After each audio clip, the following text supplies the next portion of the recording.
Unfortunately, you wouldn't be praying outside for all them years, right? Why he didn't use the IAC? Why would he be praying outside? Because you can't build a community out on the street. He's doing it on purpose. He did everything on purpose. Why did Marzia Hashimi get arrested? When I came, the day I came from, I took this photograph to the annual conference in December in Phoenix. Before I got there, the police stopped me and had another white guy in the car. They both got out. And the guy that was riding with him was giving him directions on what to do. So he took the flag. He said, "Oh, don't worry, you're going to get to where you're going. But by the way, let me look in your eyes." I said, "Is this a medical examination?" No. And then he asked the guy right in front of me, "What is your number?" What is it? You know what I mean? Like his civilian number or doctor's number. Because they didn't collect it right away, and there they are in the car. He's with him, he's a civilian, and he's a police. And I'm going to the annual conference, year before last. Well, you can call it last year. So, move your eyes. So he's looking back in the back of my brain almost. He's giving me a medical examination in front of a motel in Phoenix, Arizona. Because I've been hit upside the head. When I got hit upside the head, I stayed in California, maybe about 3 weeks. Then I drove here. Then I drove back to Phoenix, to Arizona. That's like going to California 3,000 miles, another 3,000 miles. Then I left there and drove another 3,000 miles back here. Everywhere I went on that highway, the police would pull me over. "Oh, how you doing?" And he's looking at me. And "I'm not going to bother with you. I know you don't have a license and stuff like that, and insurance or nothing. But don't worry, you're going to get where you're going." And that's their line, which is true. I told FBI, "You give me some FBI license. I'm not going to go down there and they done took my license illegally. I'm not going to ask anybody. I don't have none now, and I don't want none. If you don't give them to me, I'm not getting them. You're going to stop me and put me in jail. You can take the car. You can park it anywhere you want. You can do anything you want. I'm not doing that." So anyway, "Well, I know you're going to have a Merry Christmas." I said, "I sure am. This is Arizona Highway Patrol. I'm telling you, all the way back, they're monitoring me. You know why? Because nigga that got hit upside the head, and they know how, you know what I mean, how treacherous that is. When they're examining me, they getting some response back. He's reporting it to the doctor, and the doctor telling him that nigga's about dead. When I got back here, I couldn't hardly move. When I was in Colorado on the way back, not Colorado, somewhere like that, I couldn't hold coffee, you know what I mean? I'd go in the coffee place and I would knock the coffee over. I couldn't even, something, I was uncoordinated. When I got back here, I went to sleep. And when I woke up, it was almost like a paralysis. The kids had to help me up, and they finally, I just went to the hospital over there. So as they looked at me, they said, "Come right in here." Either they was waiting for me already, or they knew whatever it was serious. Okay, if that's happening to him, why is he getting nowhere? They do chit-chat. But what about him? If I've been with them all the way, if I appear on top newspapers, if I know everybody in Iran, all the presidents, all of this, all of that, from way back, this is 84 or something. This is 84. All of that time, and they ain't got nothing but good reports. then why ain't nobody interested in what happens to Imam Musa? Unless they sold to boss man. Boss man. Well, I know that's what it is. I know it's boss man. That's why this DVD, I'm going to take it out to California and I'm going to use that one. I'm going to Sabah Center, and on Thursday night I'll be out there, and they're going to say all the people that was with us in our Masjid, they're all out there now. Big, fancy. It's nicer than this IEC out there. It's a big joint. And let's just say, why aren't you inside, Imam Musa? Why don't I go inside? I said, no, I'm not welcome in there. Why? Because you can start 15 years ago. When I was in South Africa, how is it that everybody went bad? When Dr. Khalid Siddiqui said that he said what he said, all of a sudden, I thought that they'd have a little crown and I'd walk in, they'd say, yeah, brother, we know what he meant, so what do you have in mind? It wasn't like that. They started cutting at my throat. They started sending me on wild goose chases. They'd send me to Vienna, Switzerland somewhere. They would send me to Switzerland. Right. Masoud Chadjare, you see him on the Islamic Human Rights Commission. Supposed to be a friend of mine. They sent me to Switzerland somewhere. There's no program there. I just go there and I go to the hotel. Hey man, I'm here. Good, you here? Oh, why are you here? So where's the program? I go downstairs in the morning and I say, where's the program? Program? So where's everybody at? So I got the names, the dates, and everything. No, we don't have that here. Is this a such and such hotel? Yeah, of course it is. Yeah, that's we don't have that here. And I call them, what's up? Oh, my God, help us, we made a mistake. I say, you sent me all the way over here to Switzerland, right? You got the whole Human Rights Commission. And right now they're running their mouth about Lama Zakzaki all the time and all the stuff.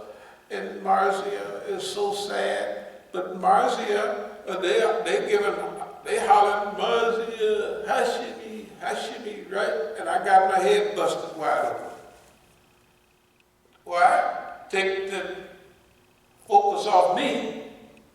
Remember the week before, I'm in Phoenix, Arizona. And I've had this out, I'm telling everybody, we need your help. That's the only lecture I gave. I said, don't worry about the other stuff. I need your help on this. Why is it that we have Iranian lawyers out there? Some of them are my best friends. Some of them were kids when I had and they used to sit there in junior high school. And they would be so happy to see Imam Musa. And their father would be contributing something, And the message I get back last year, ain't nothing happening. Nothing happening. With nobody. Why is that? Who could arrange that? Why did I go to San Francisco 2 years ago and all the people in the daftar over there, the office, why did they go out to San Francisco? They never go to those programs. They went out to San Francisco to tell everybody from the San Francisco area, do not go to this program. We're going to do something. And so none of the Iranians, none of them, not one, except one of the people made a cameo visit so it wouldn't look too stupid. Because the people in San Francisco, San Jose, all that area are technically friends of mine, right? They was there in the Masjid. They was, we spent years together. Therefore, it's going to take a little while to get them on board with whatever the foolishness they got. Whatever foolishness they got. They have a foolish program. Here's why. You can see the Saudis, the Negroes, everybody have always approached us with, hey man, with the Negroes and the Iranians, hey man, let's take 1984. 1984, we're having a Quilson demonstration on Wilshire Boulevard. Hey man, and the LA police, which are probably the worst police in the country, the meanest, from what I remember, they marching 8 deep. And then they got us, we're marching on the other side, and they got the police on this side of the street, in the middle of the street, coming down this side of Wilshire Boulevard. But when you look on the blocks down that way, going right along with us, they got other police over there. What's happening in the meantime? The Negroes from LA, the Negro Shias, and the Negroes from up our way. Who are these Negroes? They came to Oakland in '83 from Baitul Deen in Blanco, Texas, and Sheikh Fadlullah Hayri was there, and I asked this guy, Ali Abdul Malik, what is your sheikh? He said, he's a Sufi Sunni Shia sheikh. I said, that's serious business there. That's serious business. But Fadlullah Hayri, you read, he got a book while I said. In other words, they brought a whole team of Shias. Their kids could recite Quran and everything, and they brought them out there to interfere with our relationship with the community, with the Iranian community. It didn't work. Because the brothers, old-time brothers, were sharper than that. So they automatically, when they popped up on the scene in '83, they was watching them close. When they got information from Denver that something had happened, the brothers in Berkeley was watching close because the brothers in Denver was not as experienced as our brothers in Berkeley. Remember, Berkeley was one of the headquarters. So they got all the experience. Mustafa Chamran was out there. All the Larjani, them, all the sharp old-timers from me, they was out there. So they was always trying to do something to break us away from the Iranians. And how would I know? When I told the Iranians, I said, I just have to inform you. I said, all the Negroes. I said, ain't none of them no good. Well, how do I know none of them any good? It's because I'm talking with them all the time. And they tell me, yeah, we're going to do this, we'll hook that up with these Iranians, and we're going to get the money. And I said, oh, that's terrible. I said, hey man, I ain't doing that. I'm talking about even at big conferences. I showed y'all some of the pictures of it the other day. They would be telling me because they thought I was a Negro just like them. And I was there for the money. I said, oh no. And at that big demonstration in '84, it was clear. It was the Negroes from LA and the Negroes come from up to Oakland. They didn't even supposed to know each other. They joined together and they was trying to start fights with the police. And the Iranians told us, everybody sit down.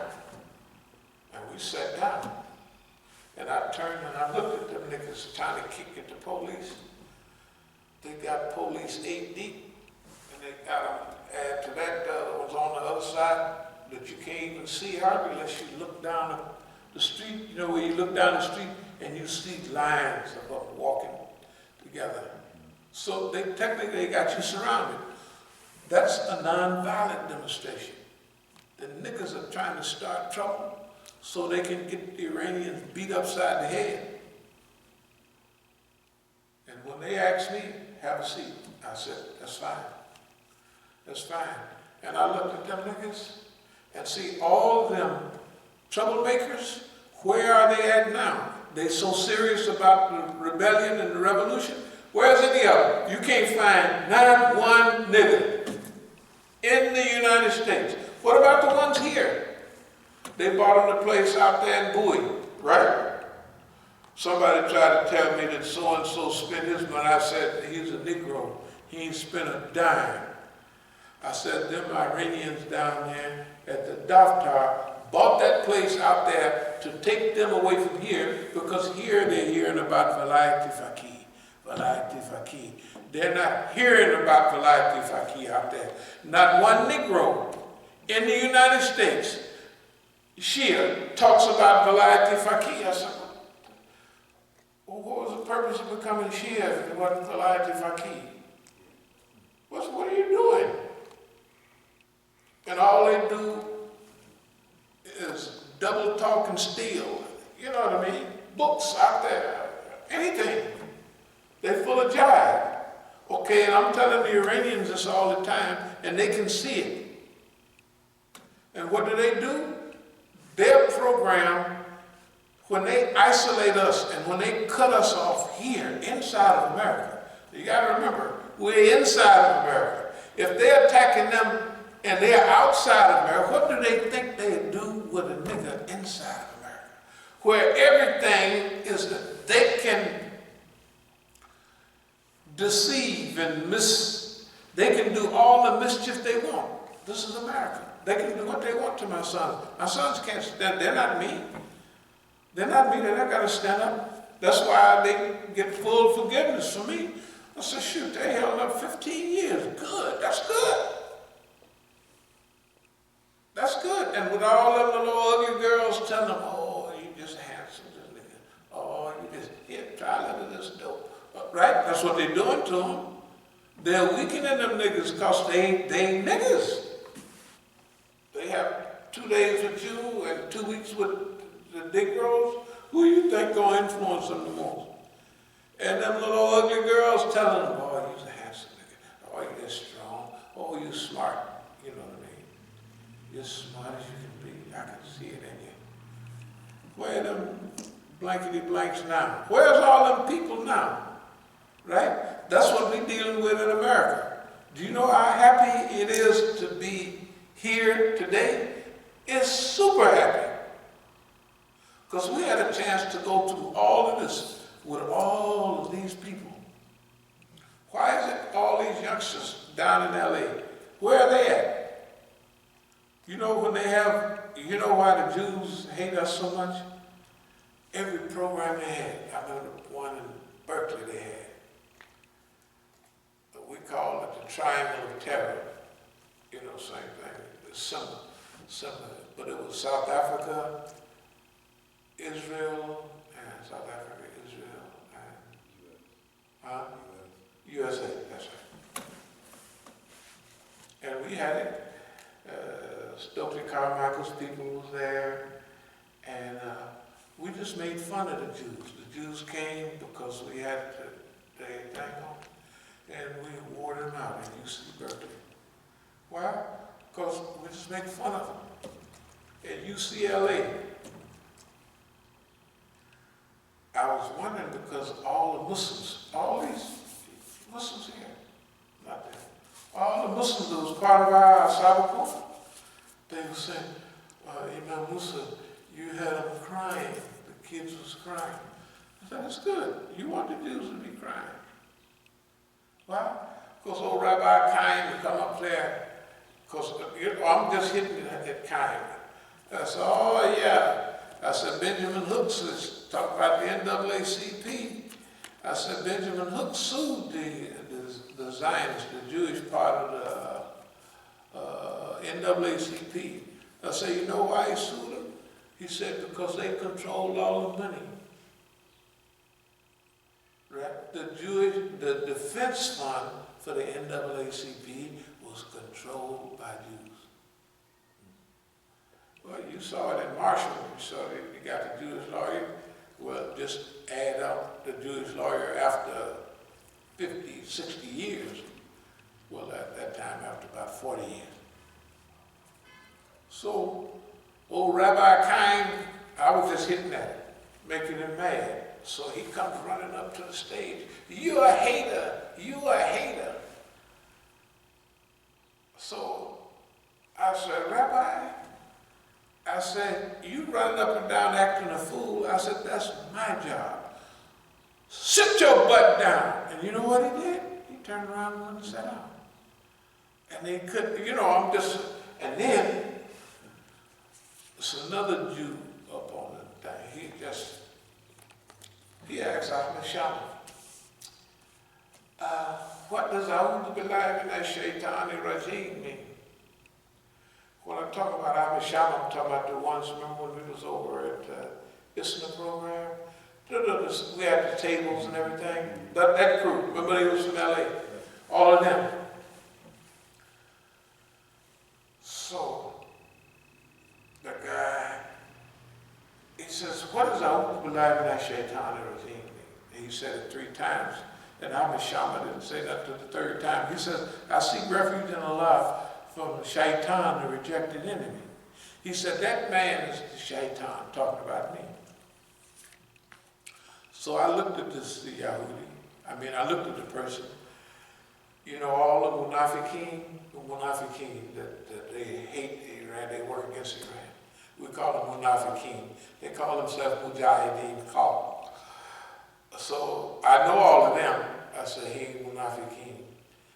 Then all the brothers, I knew all of them, all the brothers. I said, well, he's Iranian. So I said, I seek refuge in Allah from people who come in here pretending to be Muslims, but they're Jew. I said, you are Jew, aren't you? You're a Jew.